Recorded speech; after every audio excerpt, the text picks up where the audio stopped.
Hey, good morning, Renee. How are you? You're off site today. How's that? I am off-site today. Yes, I might be a little bit remote. There you go. Celebrating a birthday party for somebody. That's awesome. Yeah. Yeah. Lots of turmoil in Canada. Lots of people kind of like losing their minds and all kinds of stuff. Lots of turmoil. Trump acting like the big bully he is, and it, but a lot of different voices out of Canada. But we did get an 11th hour deal, which is typical. I was talking to Ian. I said typically that's what happens in like union type negotiations.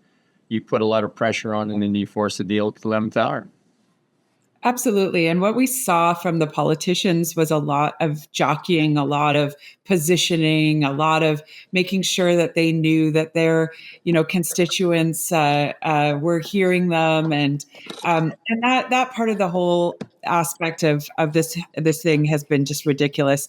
Last night at dinner, it was interesting because everyone's bemoaning the fact that we've got these tariffs. I'm like, oh no, not anymore. Breaking news. 4 hours ago they were removed for the next 30 days. And I think that what we're going to see is a lot of people get really fatigued. They're going to get fatigued about the conversation. They're going to get fatigued about the uncertainty, and that's my biggest concern, is that we really don't have a voice of hope in all of this. Other than, and I shudder to say it because I think that all of the listeners are going to think that I'm just in only one camp. But Pierre Poilievre has had the only message of hope so far, and that was really loud and clear as he was giving his speech the other night. Yeah, and he had some steps too. Like, this is what we do from here, which is more than the other ones where it seemed a reaction, especially David Eby, about taking, which I found completely puzzling, taking out the Republican booze off the shelves. And it just seems so COVID era, right? When we react like a political reaction as opposed to something that substance. It's ideological, right? Basically what he's signaling is that, if you believe one way, you should be punished. And if you believe another way, you shouldn't be. If he was really concerned about the British Columbian people, he would remove all of the wine from California, Oregon, and Washington, because that would really help BC. That would help our wineries. Really and really go a long ways. Instead, he's signaling again, we're gonna punish those that believe a certain way, and that's what he's been doing the last 7 years of the NDP government. Yeah, because I would like to remind him that the White House is ruled by a Republican, Trump, the Senate by Republicans, and the Congress by Republicans. So there is one America, and they are working on their list of what they say. I mean, I liken it to, I've talked to some people about like a hockey team, like when you have like a Marty McSorley on the other team, and most people absolutely hate Marty McSorley, but their team loves him, right? Because he's their enforcer. And like, he is like the big bully in the world right now. He is the biggest bully that we've seen in a very long time. I want to remind all of those who listen, this is one politician. This is one leader. This is not all of the American people. This is not all of the United States. Right now, he is trying to protect Americans. Yes, he's their bully. Yes, but that can change, and that can change in 4 years. And so the animosity that I've been seeing, whether it's the booing at the games or the rhetoric that was all over social media yesterday, this is not about Americans. This is just about the American president right now, and it really is about their government. And we need to be mad at who we should be mad at, which is our Canadian politicians have not prepared us to be decoupled from the United States as our largest and only trade partner. And one thing for sure, though, I mean, one of the biggest things that we've heard complaints about on both sides of the borders is the borders, right? And the Biden-Harris administration, that was the big thing. That was a big election issue, the border. And same with Canada. It's a big issue, the drug crisis and all that. To be fair to him, he's got more done on the border than they've done in the past 4 years altogether. They have now 10,000 Mexican troops on the border. They have the U.S. military on the border. They have their own border patrol on the border. And we've committed to troops. Well, I don't know troops, but we've committed to people on the border. And Danielle Smith, her proposal of a border czar, got that as well. So I think Danielle Smith deserves a ton of credit for being the calm voice in all of this nonsense, because Doug Ford got that, like this going off, and everybody else is just saying things. And Agreed. Agreed. She has gotten more done with Trump. And as we see, it's through negotiation. She went down there, she talked to him, she has been in negotiations from the get go. And, rather than Trudeau, I mean, when the press secretary of the White House literally says, well, it would do well for Trudeau to have a conversation with Trump, like, that's a borderline ridiculous that we're being called out by a press secretary. But truly, Danielle Smith was there at the table the entire time, and we see her initiatives coming to action. yeah, I think what she was trying to say too is like stop the nonsense in the media and just have a conversation before you make this really bad for Canadians and Americans, because it would have hurt. There's no denying it would have hurt Canada worse than America for sure, but it would have hurt both sides.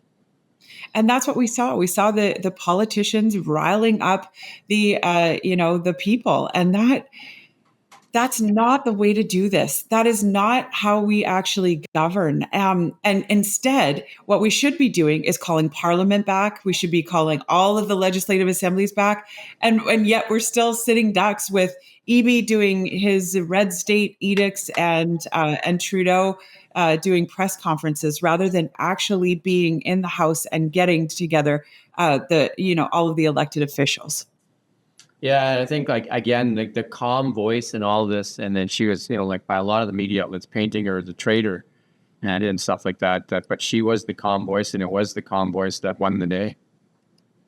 And if she hadn't done that, let's just look at that.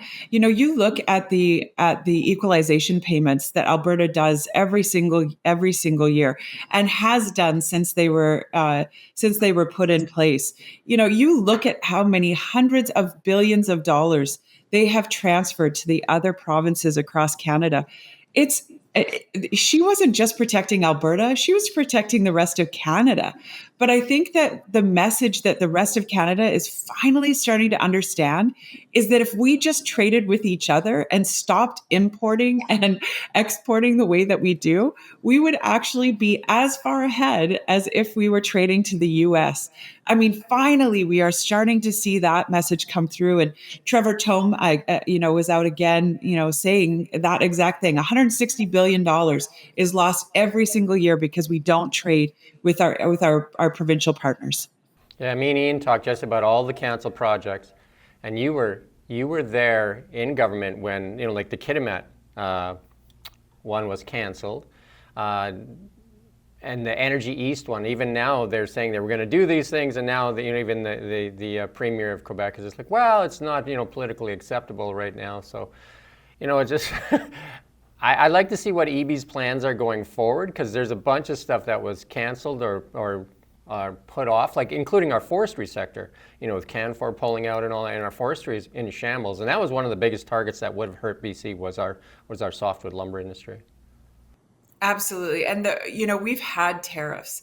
EB did not negotiate those tariffs away. We've had the softwood lumber tariffs the entire time the NDP have been in government. And really it was Christy Clark, that negotiated the last tariffs away. So we have tariffs already in place that are hurting our industry and that are causing our companies to go south. Our Canfors and our Tolcos, they go down to the south of the border and literally spend billions of dollars instituting new mills and making sure that they have lumber supply for the U.S. This is not going to go away. And what I hope we all heard in this is that we have to do a better job of trade. And the last prime minister that did a phenomenal job of our trade agreements was Harper. And he had 123 trade agreements signed in his 6 years as prime minister. That was phenomenal. Instead, we've had a prime minister who is literally offended the world leaders that we could be trading with and not made any efforts whatsoever towards establishing new trade partnerships.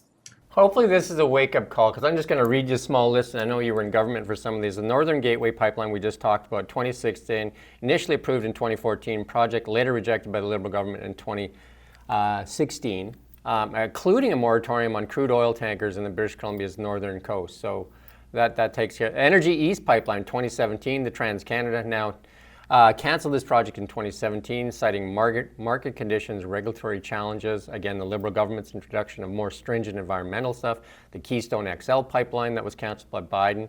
The Teck Resources withdrew its Frontier Oil Sands project in 2020 after investing $1.5 billion in that development. And the proposed project was a $20 billion project, and they cited, again, the Liberal government as a reason for them canceling that project.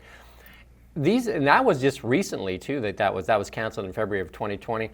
So they talk about all ways that we need to get, different markets, but all these things have stopped us from accessing different markets. We will not be able to move forward until we have a political environment that actually says that we're open for business. Our natural resource sector should be firing on all cylinders, and instead we are dead in the water with regulations, environmental,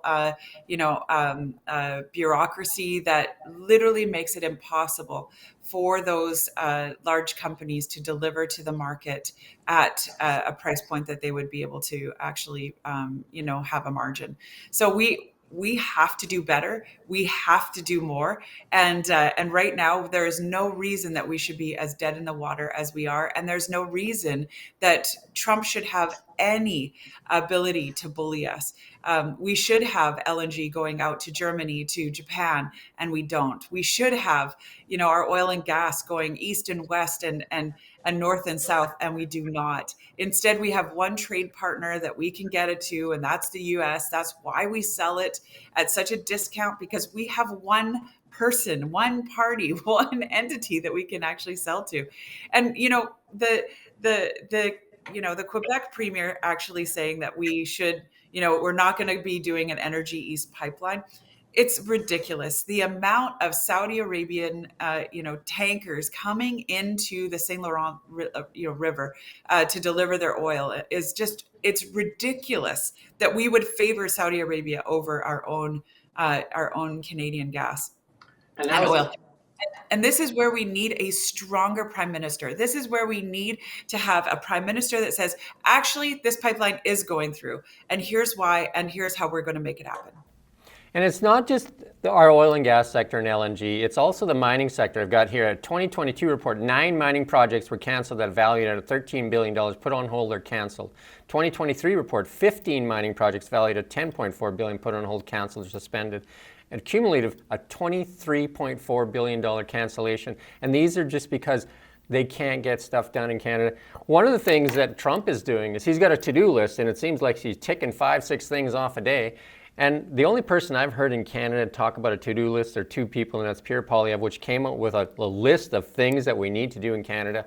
And then the same thing as Danielle Smith, whereas a lot of the other politicians are still talking about, virtue signaling over taking, Canadian liquor or American liquor off shelves, or canceling trips. I've seen, how many media journalists have you seen saying they've canceled their trips to the United States and stuff like that because it was just the funny thing to do. Another thing though, Karina Gold just put out a piece and said, now is the time that we need to do a charm tour in the United States to charm the Americans. I was just like, what are we talking about now?